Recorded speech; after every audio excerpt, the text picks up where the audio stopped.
বাঙালি মানেই ভোজন রসিক, আর ভোজন রসিক বাঙালি মনের সবচেয়ে বেশি পরিচয় পাওয়া যায় নববর্ষের আগমনে।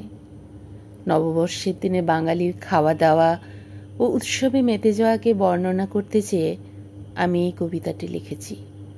কবিতার নাম ভোজন রসিক বাঙালি ও নববর্ষ।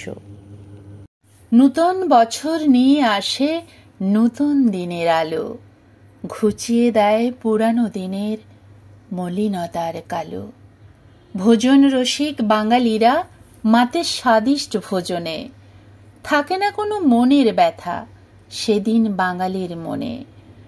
রেস্তোরাঁতে ভিড়ের ঠেলায় যায় না মুখ দেখা, বাঙালি থালার জায়গাগুলো কোথাও পাবে না ফাঁকা।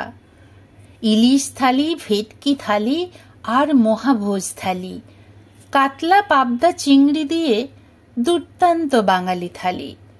খাসির মাংস, দই, কাতলা, ডাব চিংড়ির সাথে কচু বাটা, দেখার মতো হয় খুশিতে পাগল বাঙালির গর্বে হাঁটা।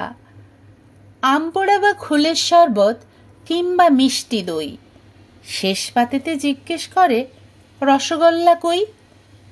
পয়মন্ত হয় নববর্ষ সকল বাঙালির তরে, মা লক্ষ্মীর পদচিহ্ন দেখবে সবার ঘরে ঘরে। মসজিদে কেউ পড়ে নামাজ, কেউ বা যায় মন্দিরে, কেউ বা যায় বেলুড় মঠে, কেউ বা আবার গির্জা ঘরে।